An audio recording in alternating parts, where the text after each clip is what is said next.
The notification popped up while I was sitting in my lawyer's office, reviewing the settlement papers that would officially end my marriage to Richard Hartwell III. My phone buzzed against the mahogany conference table, and despite Diane's disapproving look, I glanced at the screen. Facebook, you've been tagged in a post by Jennifer Morrison Blake. Against my better judgment, I opened it. There it was, in all its glory, a photo of me from last Christmas, admittedly not my best angle, caught mid-bite of stuffing, with Jennifer's commentary overlaid in that obnoxious cursive font she loved. My loser sister still single at 35 while some of us are planning baby number 3. Others are still focusing on their career, #spinsterlife, #TikTok biological clock, #pray for Sarah. The comments were already rolling in, old high school classmates, distant relatives, her mommy blog followers, all chiming in with their sympathy and unsolicited advice. Poor Sarah, has she tried online dating? My cousin was single until 37 and then met someone. There's still hope. Maybe if she wasn't so picky. Career women always regret waiting too long. I set the phone down and returned my attention to Diane, who was highlighting another clause in the agreement.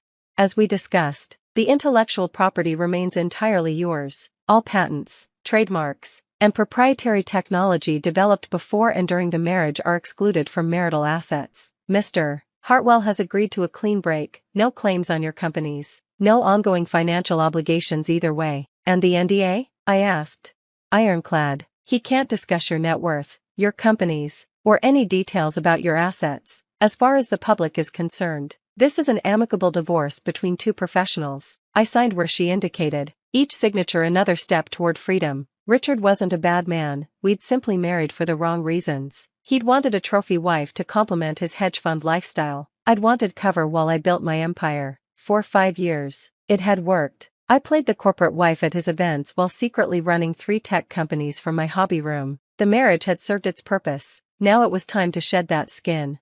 That's the last one, Diane announced, gathering the papers. Congratulations, Sarah, you're officially single again, and approximately $30 million richer than when you walked in. The money was always mine, I corrected. Now it's just legally protected. My phone buzzed again. Jennifer had updated her post. Update, just found out she's at a lawyer's office right now, probably getting sued for being such a workaholic. This is what happens when you think you're too good for a normal life. I couldn't help but laugh. If only she knew which lawyer's office and why.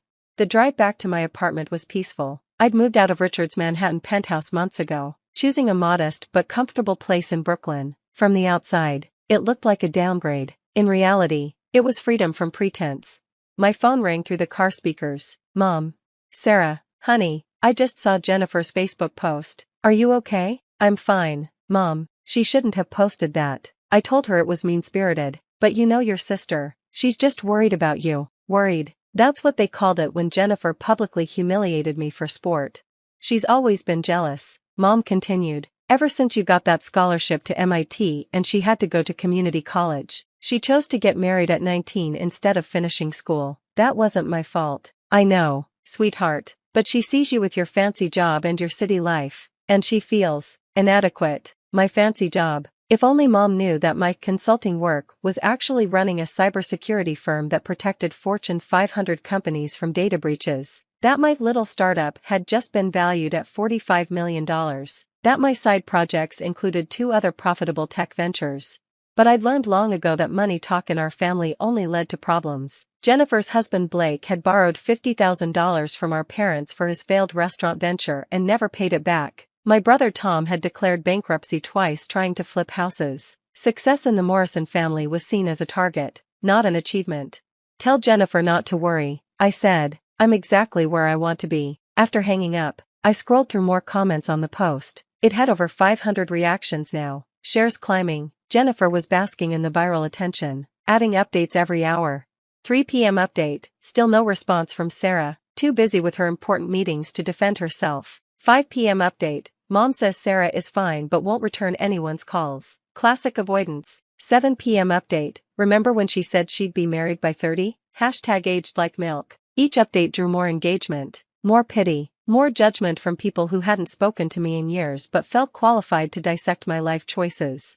Meanwhile, I was at home, reviewing the contracts for my company's upcoming acquisition. A Silicon Valley giant wanted to buy my cybersecurity protocol for $15 million. Not bad for something I developed in my hobby room while Richard attended charity galas. The irony wasn't lost on me. While Jennifer crafted her narrative of my failure, I was literally signing papers worth more than her husband would earn in 10 lifetimes. The next morning, I woke to 47 missed calls and over 100 text messages. Jennifer's post had gained traction overnight. Someone had shared it in our high school alumni group. It had made its way to Reddit. I was officially viral as the loser sister. My business partner, Marcus, called while I was making coffee. "Sarah, have you seen?" "Yes. Do you want me to handle it?" "I can have our PR team." "No, let it play out." "You sure? This is getting ugly." "Someone posted your high school yearbook photo." "Marcus, I'm about to close 3 major deals worth a combined $22 million. My sister's Facebook drama is background noise." "If you say so." "By the way, the Tokyo investors confirmed for next week. They're very excited about the expansion proposal." "Perfect. Book the private jet for Tuesday." "Will do." "And Sarah, your sister's an idiot." After hanging up, I checked Facebook again. Jennifer had posted a throwback photo of us at her wedding, where I'd been her maid of honor. TBT to when we were both young and hopeful. I found my prince at 19. Sarah's still waiting for hers at 35. Starting to think she scared them all away with her independence #toughlove #reality check. The comments section was a masterclass in small-town gossip. I heard she never got over her college boyfriend. My daughter saw her at Whole Foods buying wine for one. So sad. She probably intimidates men with all that career talk. Some women just aren't meant for marriage. I screenshotted everything. Not for legal reasons, Jennifer wasn't worth suing, but for my own personal archive of exactly who these people were. Then I made a decision. I composed a single comment under her original post. "Hey Jen, just saw this. You're right. I am at a lawyer's office today, signing some papers. Hope you and Blake are well." Within minutes, my phone exploded. Jennifer called 6 times in a row. I let it go to voicemail each time. Her texts came in rapid fire. "What papers?" "Sarah, answer me. Mom says you're not returning her calls either." "What kind of papers? Are you in trouble?" "This isn't funny." "Sarah." I muted the conversation and went about my day. Meetings with my development team, lunch with potential investors, a conference call with our Hong Kong office. Real life, not Facebook life. By evening, Jennifer had shifted tactics. A new post appeared. Update: Sarah finally responded but won't say what legal papers she was signing. Now I'm worried. What if she's in serious trouble? Despite our differences, she's still my sister. Please pray for her. The pivot from mockery to concern was almost impressive. She'd sensed a story beyond her control and was trying to wrestle back the narrative. I posted my second and final comment. "No trouble, all good news. Thanks for the prayers though." This drove her absolutely insane. The calls intensified. Texts from random relatives flooded in. Everyone wanted to know what papers, what news, what was happening in Sarah's mysterious life. I maintained radio silence for 3 days, during which Jennifer's posts grew increasingly frantic. Day 2, Sarah still won't tell us what's happening. Family is worried sick. Day 3, starting to think something major is going on. Sarah has never been this secretive. Please someone in NYC check on my sister. She's gone dark and we're terrified. Meanwhile, I closed the 3 deals, finalized the acquisition, and booked a celebration dinner with my team at 11 Madison Park. Life was good when you lived it instead of performing it. Finally, on day 4, the news broke. Not through me, I still hadn't said a word, but through TechCrunch, who'd gotten wind of the acquisition. Breaking: stealth mode cybersecurity startup Nova SEC acquired by tech giant for $15 million. Founder Sarah Morrison maintains majority stake in parent company valued at $30 million plus. The article included my professional headshot and a brief bio that mentioned my other ventures. Within an hour, it was trending in tech circles. That's when Jennifer's phone calls stopped. Instead, a new post appeared. No cursive font this time, no emojis, just plain text. "Why didn't you tell us you own tech companies?" I waited exactly 1 hour, enough time for all our mutual connections to see her question, then posted my reply. "You never asked." The internet exploded. Screenshots of the exchange went viral on Twitter. "You never asked" became a meme. Someone made a TikTok dramatizing the entire saga. Reddit had a field day analyzing the family dynamics. But the best part was the silence from Jennifer's end. No more posts, no more updates, no more commentary on her loser sister's sad single life. Others filled the void though. Wait, the Sarah Morrison from Nova SEC is Jennifer's sister? I took her cybersecurity seminar last year. She's brilliant, 35, single, and worth $30 million? Goals AF. Jennifer deleted all her posts. She hadn't deleted them, I'd checked, but she had locked down her profile, hidden from anyone not on her friends list. The mommy blogger who lived for public validation had suddenly discovered privacy. A week later, my phone rang. Jennifer. Sarah. Hey, Jen. I owe you an apology. Do you? I shouldn't have posted that. It was cruel. Which part? The original post calling me a loser? The updates mocking my single status? Or the performance of concern when you sensed a story? Silence.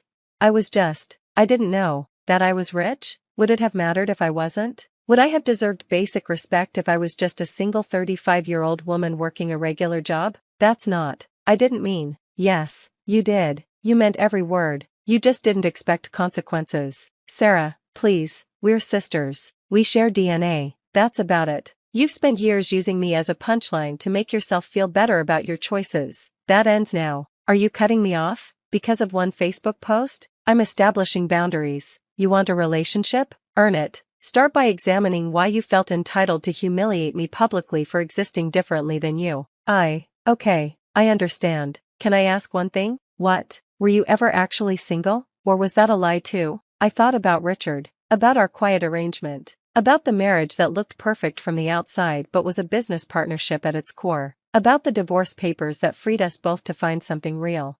I was married for 5 years. We divorced amicably. The papers I was signing? Protecting my assets in the settlement. Turned out I didn't need protection. He wanted nothing from me. But you assumed lawsuit because that fit your narrative better. Why didn't you tell anyone you were married? Because it was none of your business. Because I don't owe anyone a performance of my personal life. Because I learned long ago that this family weaponizes information. That's not fair. Blake borrowed $50,000 from mom and dad. Never paid it back. You told everyone it was for a restaurant. But it was to cover his gambling debts. Tom's bankruptcy? Both times were from failed pyramid schemes, not real estate. Should I continue? Silence again.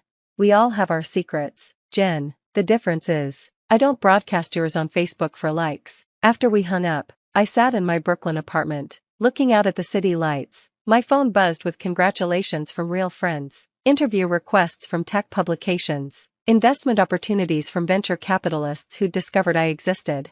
None of it mattered as much as the freedom I felt. No more hiding. No more pretending to be less than I was to make others comfortable. No more allowing family to define my worth by their limited metrics. I opened my laptop and started writing a blog post. Not about Jennifer, she'd had enough attention. But about the price of success for women who refuse to shrink themselves. About the families who'd rather see us fail conventionally than succeed unconventionally. About the freedom that comes from building your own life, even if others call it lonely. The title came easily. You never asked. A tech founder's guide to setting boundaries. Within 24 hours, it had 1 million views. Women from around the world shared their own stories of being diminished, dismissed, or defined by families who never bothered to actually see them. Jennifer never apologized publicly, but at the next family gathering, she introduced me differently. This is my sister Sarah. She runs tech companies. It wasn't much, but it was a start. And when someone asked if I was dating anyone, I smiled and said, "You never asked the right question." What's the right question? Am I happy? Are you? Deliriously. And that, more than any Facebook post or viral moment or $1 million deal, was the truth that mattered. Single at 35? No. Free at 35? Absolutely. Worth $30 million? Yes. Worth respecting regardless? Always was. Some lessons are expensive. Others are priceless. Learning the difference? That's worth everything.